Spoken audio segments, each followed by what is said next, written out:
बिजली कोई आज विलासिता की वस्तु नहीं है। बिजली आम जन की ज़रूरत है, बिजली विकास का रॉ मटेरियल है। ऐसे में ये धर्म संसद बहुत आवश्यक थी, इसके लिए आपको साधुवाद। जो लोग भी जुड़े हुए हैं, सबको मैं नमस्कार करता हूँ और चूँकि समय की सीमा है, इसलिए मुख्य विषय पर आता हूँ।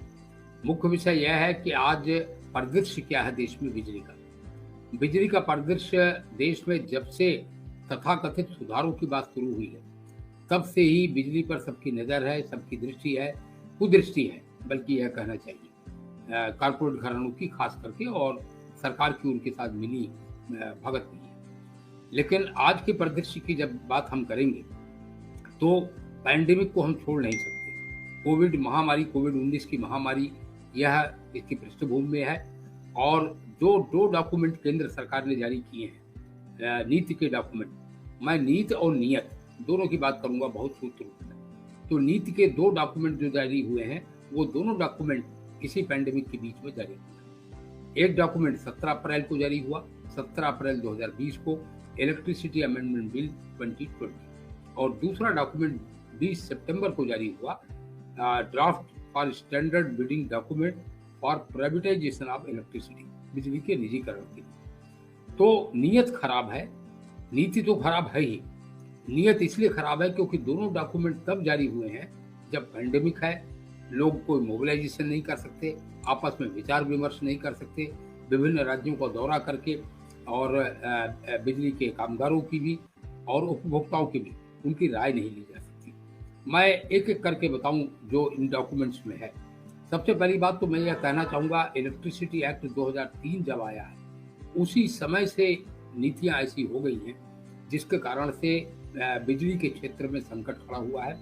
मसलन पहले जनरेशन की बात करूं तो जनरेशन में central electricity authority apex body है बेसिकली, और central electricity authority techno economic clearance देती थी पावर प्रोजेक्ट्स का, और एक सर्वे होता था जिसमें यह अनुमान लगाया जाता था कि अगले 5 वर्ष में बिजली की मांग क्या होगी, उसी के अनुरूप बिजली घरों की प्लानिंग की जाती थी। लेकिन सेंट्रल इलेक्ट्रिसिटी अथॉरिटी के रोल को डाइल्यूट कर दिया गया इलेक्ट्रिसिटी एक्ट 2003 के माध्यम से। उसका दुष्परिणाम क्या है, बहुत संक्षेप में सारी बातें मैं कर रहा हूँ। उसका दुष्परिणाम आज यह है कि 34,000 मेगावाट के thermal power station stressed assets बन गए। ये सब प्राइवेट सेक्टर के पावर स्टेशन हैं और प्राइवेट सेक्टर का इसमें कोई नुकसान नहीं। उन्हें कैपेसिटी चार्जेस मिल रहे हैं, जो बिजली घर लगाने की उनकी कीमत थी, लागत थी, वो वसूल रहे हैं। उल्टे बैंकों को उसकी अदायगी वो नहीं कर रहे हैं जो बैंकों से उन्होंने ऋण लिया था। तो जनता का पैसा डूब गया है। और जो डिस्कॉम्स हैं, उन डिस्कॉम्स को इनसे बिना बिजली खरीदे, जो भी पावर परचेज एग्रीमेंट इनके साथ है, बिना 1 यूनिट बिजली खरीदे डिस्कॉम्स को भुगतान करना पड़ रहा है। यह भुगतान दरअसल आम जनता की जेब से हो रहा है, क्योंकि यह खर्चे में आता है और अंततः यह आम जनता पर इसकी लोडिंग की जाती है। तो 2003 से ही ये बातें शुरू हुई। मैं पिछले वर्ष की बात करूं, केवल 2019-20 में जो पूर्वानुमान था बिजली की मांग का, उससे 40% ज्यादा मांग बताई गई। और ऐसा नहीं है कि प्राइवेट घरानों को इतनी छूट दी गई है, उन्हें पोस्ट बिडिंग प्राइस बढ़ाने की भी छूट दी गई है। मुंद्रा में टाटा का एक पावर हाउस है, मुंद्रा में ही एक पावर हाउस अदानी का है, एक अभी राजस्थान में पवाई में अदानी का पावर हाउस है। इन तीनों बिजली घरों में, मैं इसके विस्तार में नहीं जा रहा हूँ, सभी लोग जानते हैं इस बात को, पोस्ट बिडिंग प्राइस बढ़ाने की अनुमति पहले गुजरात सरकार ने दिया, फिर राजस्थान सरकार ने दिया और सर्वोच्च न्यायालय ने भी उस पर मुहर लगा दिया। तो जिस प्रकार की स्थितियां चल रही हैं देश में, वह एक प्रकार से अरबों खरबों रुपए की परिसंपत्तियां इनको हैंडओवर कर देने की बात है। मैं thermal power station state sector की जो सबसे सस्ती बिजली पैदा करते हैं, उनको किस प्रकार से बंद किया जा रहा है। Latest example Bathinda power house का है। भटिंडा पावर हाउस को बंद कर दिया गया है। उसी भटिंडा और रोपड़, दो चलते हुए पावर हाउस पंजाब में बंद कर दी गई और भटिंडा पावर हाउस की पूरी जमीन बेचने की सरकार ने घोषणा कर दी है। फार्मा कंपनियों को बेची जा रही है। यह लैंड यूज चेंज हो रहा है। यह जमीन कभी बिजली घर लगाने के लिए खरीदी गई थी, आज यह प्राइवेट फार्मा कंपनियों को दी जा रही है। निजी क्षेत्र के आने पर जो सबसे ज्यादा जनता को गुमराह किया जाता है और गुमराह किया जा रहा है, वह यह किया जा रहा है कि निजी क्षेत्र अगर आ गया तो सस्ती बिजली मिलेगी। इससे बड़ा कोई झूठ नहीं हो सकता। माननीय प्रधानमंत्री खुद कहते रहे कि जैसे सिम कार्ड चेंज करते हैं उसी प्रकार से पोर्टेबिलिटी लोग चेंज कर सकेंगे बिजली के क्षेत्र में। जहाँ सस्ती बिजली मिलेगी वहाँ लोग चले जाएंगे, कैसे सस्ती बिजली मिलेगी। पावर परचेज एग्रीमेंट, मैं यह बताना चाहता हूँ सभी श्रोताओं को कि पावर परचेज एग्रीमेंट सामान्यतः 25 वर्ष के लिए किए जाते हैं, और 25 वर्ष के लिए जो पावर परचेज एग्रीमेंट कर लिए गए हैं, महंगी बिजली खरीद के जो करार निजी घरानों से कर लिए गए हैं वही करार तो रहेंगे। उन करारों के रहते, चाहे सरकारी क्षेत्र हो चाहे निजी क्षेत्र हो, अगर उन्हीं करारों पर उसको बिजली खरीदनी है तो महंगी बिजली खरीद के, इस बात को गौर से सुनिएगा, महंगी बिजली खरीद के किसानों को, बिलो पॉवर्टी लाइन के उपभोक्ताओं को और गरीबों को बिजली देने का काम सरकारी कंपनी तो कर सकती है, प्राइवेट कंपनी केवल मुनाफे के लिए काम करती है। अगर प्राइवेट कंपनी आएगी तो प्राइवेट कंपनी किसी कीमत पर महंगी बिजली खरीद के सस्ती बिजली नहीं देगी। इसीलिए यह दो डॉक्यूमेंट जो आए हैं, उन डॉक्यूमेंट्स में यह व्यवस्था की गई है कि कास्ट टू इलेक्ट्रिसिटी पूरी की पूरी लागत को वसूल किया जाए। रेगुलेटर्स को यह पावर छीनी जा रही है रेगुलेटर्स से कि रेगुलेटर्स लोगों को कोई रियायत दे सके। कहा जा रहा है डीबीटी देना है तो डीबीटी दें। डीबीटी इतना आसान नहीं है बिजली के क्षेत्र में, अभी उस पर मैं आपका समय नष्ट नहीं करूंगा। लेकिन मैं मुख्य बात ये कहना चाह रहा था, अगर आप परिदृश्य समझना चाहते हैं बिजली का, तो इकोनॉमिक टाइम्स में अभी हाल में ही एक आर्टिकल आया है, privatisation of discoms to unlock a market bigger than the telecom. ये विनायक चटर्जी हैं, एक फीडबैक इंफ्रा के चेयरमैन है। आपके सामने मैं इस कागज को दिखा रहा हूँ, विनायक चटर्जी। उन्होंने बहुत साफ बातें कही हैं और वही बातें बताती हैं आज के बिजली के परिदृश्य को। मसलन जो स्टैंडर्ड बिडिंग डॉक्यूमेंट जारी किया गया है बिजली का, स्टैंडर्ड बिडिंग डॉक्यूमेंट की पहली लाइन जानते हैं क्या है? उसकी पहली लाइन में स्टैंडर्ड बिडिंग डॉक्यूमेंट की फर्स्ट लाइन में ये कहा गया है, government is please to issue the standard bidding document for power sector privatisation. यानी बिजली के वितरण के निजीकरण का मसौदा जारी करने में बड़ी खुशी हो रही है सरकार को। अब जो डिस्कॉम्स अक्रॉस द कंट्री, सारे देश में उनका निजीकरण करने की। तो विनायक चटर्जी जी कहते क्या है कि यह जो निजीकरण का यह डॉक्यूमेंट जारी किया गया है, it gives a very clear message about the revival of the PPP concept. What is PPP concept? PPP concept का मतलब होता है पब्लिक प्राइवेट पार्टनरशिप। इसमें पब्लिक की क्या होती है? प्रॉपर्टी होती है। प्राइवेट का क्या होता है? मुनाफा होता है। यानी अरबों खरबों रुपए की परिसंपत्तियां, जो नेटवर्क है, वह तो पब्लिक का होगा, वह सरकार का होगा। जो निजी क्षेत्र को मुफ्त में हैंडओवर किया जाना है, वह कहते हैं कि 1 रुपए का रेंट लेंगे, यह मुफ्त जैसा ही है और बहुत ही शर्मनाक डॉक्यूमेंट है। तो पब्लिक प्रॉपर्टी पार्टनरशिप में पब्लिक का होता है परिसंपत्तियां, पब्लिक का होता है नेटवर्क और मुनाफा होता है प्राइवेट का। मैं रेलवे का उदाहरण देके स्पष्ट कर दूं, 151 निजी क्षेत्र की रेलगाड़ियां चलाई गई। कोई रेलगाड़ी निजी क्षेत्र की नहीं है, कोई पटरी निजी क्षेत्र की नहीं है, कोई प्लेटफॉर्म निजी क्षेत्र का नहीं है, कोई सिग्नल निजी क्षेत्र के नहीं है। निजी क्षेत्र का केवल मुनाफा है, निजी क्षेत्र का और कुछ नहीं है उसमें। उनके कुछ ऑपरेटर्स उसमें बैठेंगे और मुनाफा उनके हाथ में जाएगा।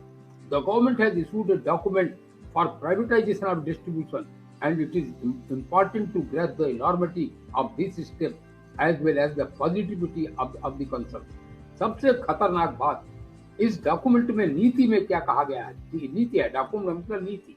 इसमें क्या कहा गया है? Private to own 100% of electricity distribution operation. जैसे दिल्ली में है 51% इक्विटी बेची गई है, 49% गवर्नमेंट के पास है। अगर गवर्नमेंट आज 2% इक्विटी खरीद ले तो दिल्ली का विद्युत वितरण पुनः सरकार के हाथ में आ जाएगा। लेकिन इसमें 100% प्राइवेटाइजेशन होने जा रहा है। जो नई नीति है उसमें 100% प्राइवेटाइजेशन। और बड़ी मजेदार बात, विनायक चटर्जी क्या कह रहे हैं? Unlike the earlier discussion on Air India and some other public sector, the discoms come with very complicated accounts, but the standard bidding document put forth very clearly that winning entity will be provided with a clean balance sheet, free of accumulated losses and unserviceable liabilities। यानी जो घाटे हैं, जो liabilities हैं, वो सब सरकार अपने ऊपर ले लेगी।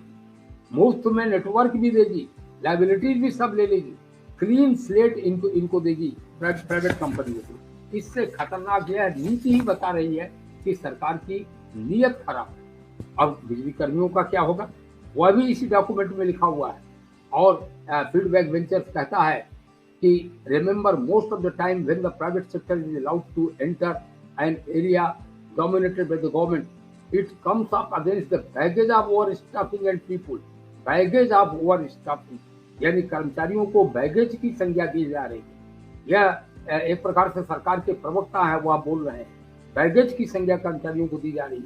और कहा जा रहा है कि यह एक हिस्टोरिकल डॉक्यूमेंट है, जिस डॉक्यूमेंट में यह अधिकार दे दिया गया है प्राइवेट कंपनियों को कि, और सरकार अपने को 100% इक्विटी बेचने के बाद पूरी तरीके से उससे अलग कर लेगी।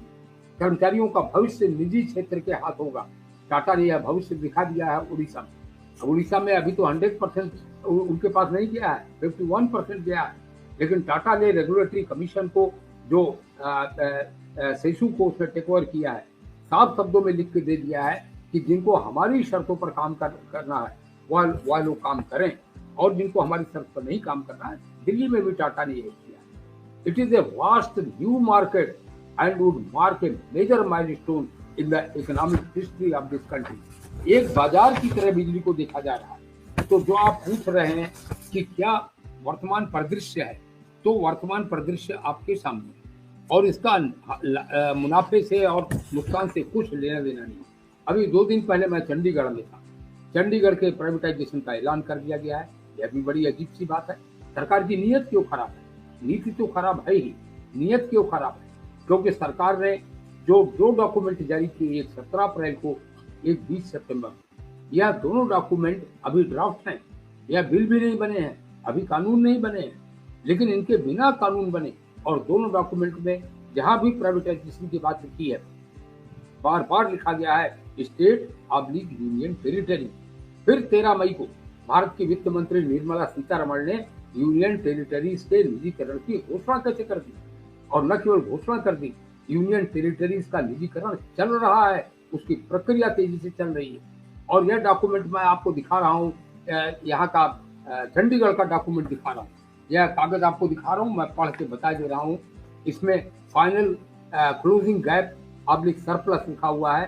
चंडीगढ़ एक छोटा सा शहर है, चंडीगढ़ में केवल 150 ट्यूबवेल हैं। इससे अच्छा शिकार कोई नहीं मिलेगा प्राइवेट कंपनियों के लिए। क्यों किया जा रहा है चंडीगढ़ का निजीकरण? चंडीगढ़ में वर्ष 2018-19 में 83.87 करोड़ रुपए का मुनाफा कमाया है। चंडीगढ़ की पावर यूटिलिटी ने 2019-20 में 254.73 करोड़ रुपए का मुनाफा कमाया है, और जो प्रोजेक्टेड है करंट फाइनेंशियल ईयर में 2020-2021 में 365.11 करोड़ रुपए का मुनाफा चंडीगढ़ की पावर यूटिलिटी कमाने जा रही है। तो 150, मैंने कहा वहां केवल ट्यूबवेल है, केवल मुनाफा ही मुनाफा भरा पड़ा है। और फिर चेरी पैकिंग होने जा रही है, क्योंकि यह भी कहा जा रहा है कि एक साथ पूरे उसको नहीं बेचा जा सकता, इसीलिए इसके छोटे छोटे टुकड़े कर दिए जाए। तो जब छोटे छोटे टुकड़े कर दिए जाएं तो चेरी पैकिंग होगी। चंडीगढ़ जैसी जगह पहले बिकेंगी, लक्षद्वीप पहले नहीं बिकने जा रहा, दादर नगर हवेली बिकेगा, चंडीगढ़ बिकेगा, पुडुचेरी बिकेगा। और बिजली तो कॉन्करेंट लिस्ट पर है। बिजली राज्य का भी उतना विषय है जितना केंद्र का विषय है, और विद्युत का वितरण जहां तक है वह आज की तारीख में पूरी तरह से राज्य का विषय है। फिर ऐसा कौन सा उनको एक चमत्कार जागा कि केंद्र सरकार इस पैंडेमिक के बीच में 100% डिस्ट्रीब्यूशन के प्राइवेटाइजेशन का डॉक्यूमेंट, उसका नीति पत्र केंद्र सरकार जारी कर रही है। यह सीधे सीधे जनता के साथ धोखा है। यह कहना कि सस्ती बिजली मिलेगी, मैं चुनौतीपूर्वक कहना चाहता हूं इस धर्म संसद के माध्यम से कि पावर परचेज एग्रीमेंट जब तक रिव्यू नहीं होते और वह रिव्यू ना हो, यह इस नीति पत्र में लिखा हुआ है। इलेक्ट्रिसिटी कॉन्ट्रैक्ट इन्फोर्समेंट अथॉरिटी का गठन किया जा रहा है, जो यह सुनिश्चित करेगी कि निजी घरानों से महंगी बिजली खरीद के जो करार हो गए हैं उन करारों का पालन किया जाए, और उन करारों का उल्लंघन किसी कीमत पर डिस्काउंट न करने पाए। ऐसे में आप जनता को धोखा दे रहे हैं। आप जनता से ये कह रहे हैं कि हम आपको सस्ती बिजली देंगे।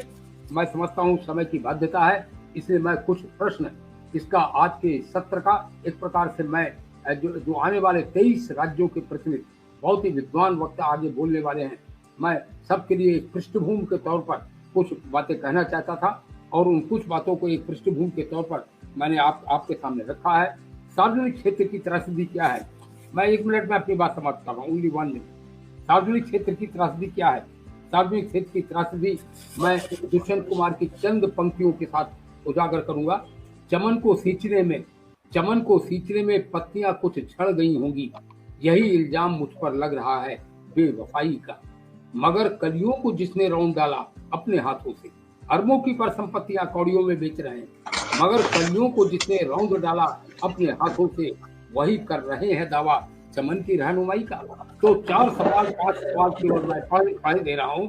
क्या बिजली से लाभ कमाना ही एकमात्र लक्ष्य है? दूसरा सवाल मेरा है, सरकारी क्षेत्र खत्म हो गया तो गांव को और गरीबों को बिजली कौन देगा? तीसरा सवाल मेरा है, बिजली की दरें कैपेसिटी टू बेस से डिसाइड होंगी या मार्केट बेस्ड होंगी? चौथा सवाल मेरा है, गरीब उपभोक्ताओं को बिजली लेने का अधिकार है या नहीं है? और पांचवा सवाल मेरा है कि बिजली विलासिता की वस्तु है या बिजली विकास का आधार है, विकास का रॉ मटेरियल है? इन्हीं शब्दों के साथ मैं अपनी बात को समाप्त करूं तो सभी आने वाले साथियों से कहना चाहूंगा, सफर में धूप तो होगी, जो चल सको तो चलो। सफर में धूप तो होगी, जो चल सको तो चलो। सभी है भीड़ में, तुम भी निकल सको तो चलो। यह एक क्रांतिकारी शुरुआत है धर्म संसद की। इन्हीं शब्दों के साथ अपनी बात को विराम देता हूँ।